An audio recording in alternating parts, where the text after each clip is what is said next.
তখনও দেশভাগের ক্ষত পুরোপুরি নিরাময় হয়নি। নিজেদের ভাষা, নিজেদের আত্মসম্মানের জন্য প্রাণপণ লড়াইয়ে নেমেছিলেন পূর্ব বাংলার মানুষ। স্বাধীন রাষ্ট্র গড়ার লড়াই। বাঁধনহারা হাসি কান্না সঙ্গে নিয়ে অতঃপর সেই স্বাধীনতাও এলো 1971 সালে। জন্ম নিল স্বাধীন বাংলাদেশ।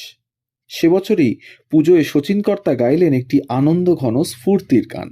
আমি টাকডুম টাকডুম বাজাই বাংলাদেশের ঢোল, সব ভুলে যাই তাও ভুলি না বাংলা মায়ের কোল।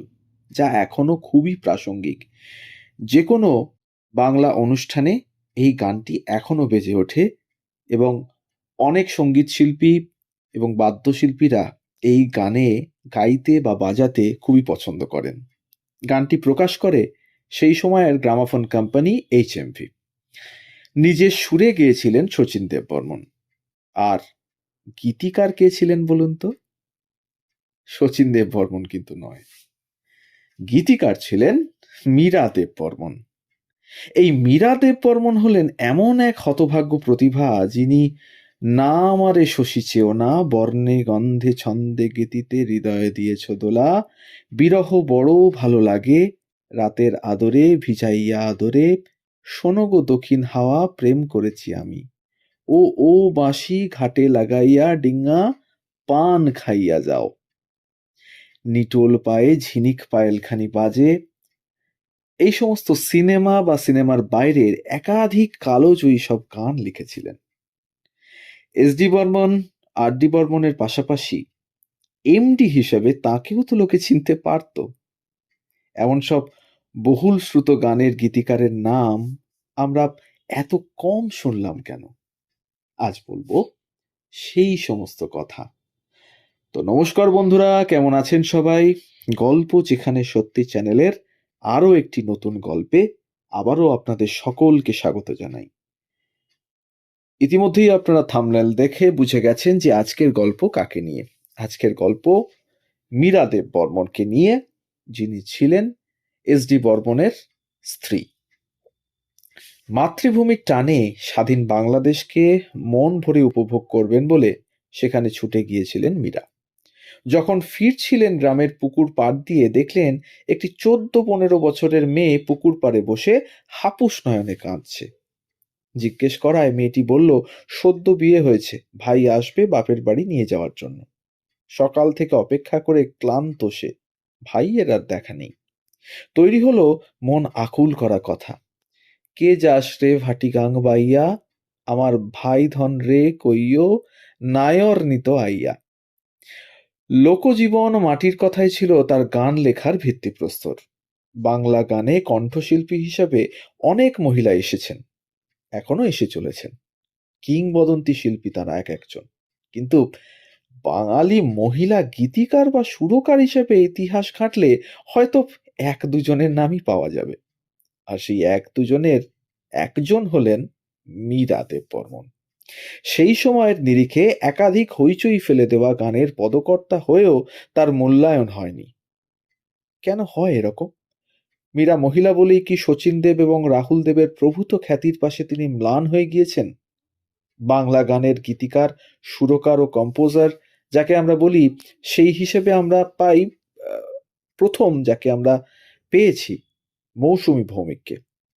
একবার কালিকা প্রসাদ ভট্টাচার্যকে এক সাক্ষাৎকারে তার কাছে জানতে চেয়েছিলেন বাংলা গানে মহিলা গীতিকার, সুরকার, কম্পোজার এত অল্প সংখ্যক কেন, আর থাকলেও তারা কোণঠাসা কেন? দীর্ঘ পরম্পরা নিয়েই বলা যায় বৈষ্ণব পদাবলী তার পদকর্তা কোনো মহিলা নন, একমাত্র চন্দ্রাবতী রামায়ণ। তারপরেও আমরা যখন অন্য গান বাউল সঙ্গীতে ঢুকি, সেখানে বাউলানি প্রচুর যারা গান করেন, কিন্তু পদকর্তা হিসেবে তাদেরকে পাওয়া খুবই দুষ্কর। বিয়ের আগে ছিলেন মীরা দাশগুপ্ত। জন্ম তৎকালীন পূর্ব পাকিস্তানের, অধুনা বাংলাদেশ, কুমিল্লা জেলায়। দাদু রায়বাহাদুর কমলনাথ দাশগুপ্ত ছিলেন ঢাকা হাইকোর্টের চিফ জাস্টিস। ছোটবেলাতেই বাংলাদেশ ছেড়ে কলকাতায় চলে আসেন দাদু দিদিমার সঙ্গে। সঙ্গীত গুরু ভীষ্মদেব চট্টোপাধ্যায়ের কাছে শাস্ত্রীয় সঙ্গীতের তালিম নেন প্রথম। কীর্তন ও ঠুমরি শেখেন সঙ্গীতাচার্য ধীরেন্দ্রনাথ দেবের কাছে।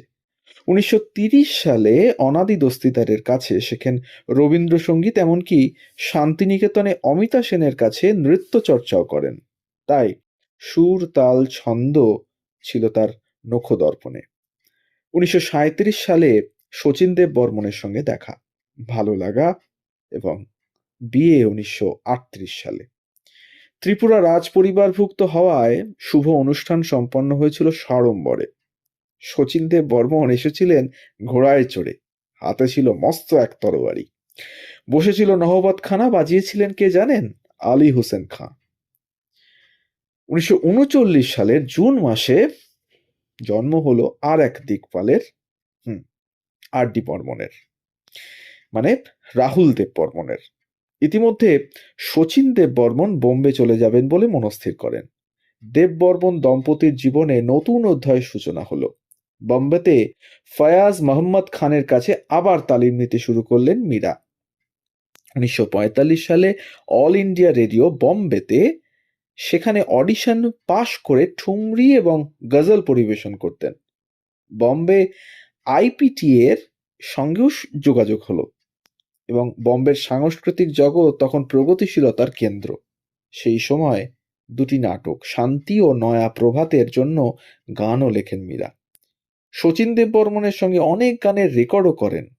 আজ দোল দিলকে 1946 সালে, তুম হো বড়ে চিতচোর 1946 সালে, কেন হয় স্বপ্ন ভাঙার আগে 1949 সালে, কালি বদরিয়া ছা গয়ে ডালি ডালি ফুল 1948 সালে, কে দিল ঘুম ভাঙায় 1949 সালে, নয়া জমানা, তেরে মেরে স্বপ্নে, শর্মিলি, অভিমান, বারুদ, প্রেমনগর এই জনপ্রিয় সিনেমাগুলির সহযোগী সঙ্গীত পরিচালক ছিলেন মীরা দেব বর্মন। আচ্ছা, এত কিছুর পর কি পেলেন মীরা? কিছুই না। শেষ জীবন তো খুবই দুঃখজনক। শোনা যায় 1975 সালে এসডির মৃত্যু পর্যন্ত বম্বের বাড়ি, তার বাড়ির নাম কি ছিল জানেন? দ্য জেট, সেখানেই থাকতেন তিনি। তারপর ছেলের সঙ্গে থাকতেন ভদ্রাসন, মেরিল্যান্ডে। আচ্ছা, জীবিতাবস্থায় 1994 সালে চলে যেতে দেখলেন তার একমাত্র কৃতি সন্তান রাহুল দেব বর্মনকে। সীমাহীন শোকে মানসিক ভারসাম্য হারিয়ে ফেলেন তিনি। কেবল এসডি বর্মনের গান শুনলে সম্বিত ফিরে নড়ে চড়ে উঠতেন। ভাসির একটি ওল্ড এজ হোমে তার মৃত্যু হয় 2007 সালের 15ই অক্টোবর। মীরা দেব বর্মন একজন জাত সঙ্গীত শিল্পী হয়েও সংসার সমাজ সামলাতে গিয়ে তার আর নিজের জগৎ প্রতিষ্ঠা করা হয়ে ওঠেনি। তো এই ছিল আজকের গল্প, মীরা দেব বর্মন তথা বাংলা সঙ্গীত জগতের এক উজ্জ্বল নক্ষত্রের গল্প। দু একজনের মধ্যে অন্যতম একজন মহিলা গীতিকার, সুরকারের গল্প এবং সঙ্গীত পরিচালক তার গল্প, যা সচরাচর এখনকার জীবনে অমিল। আমাদের গল্পের ইনফরমেশনস যদি ভালো লাগে তাহলে আবারও মনে করিয়ে দিই, চ্যানেলে নতুন হলে সাবস্ক্রাইব করবেন, বেল আইকনটিকে প্রেস করে নেবেন যাতে পরবর্তী গল্প খুব তাড়াতাড়ি আপনাদের কাছে পৌঁছে যায় তার জন্য। আর একটা লাইক, একটা কমেন্ট আর একটু শেয়ার করবেন আমাদের গল্পগুলো, যাতে আমরা পৌঁছে যেতে পারি আরো অনেক মানুষের কাছে। সবাই ভালো থাকুন আর শুনতে থাকুন গল্প যেখানে সত্যি। ধন্যবাদ।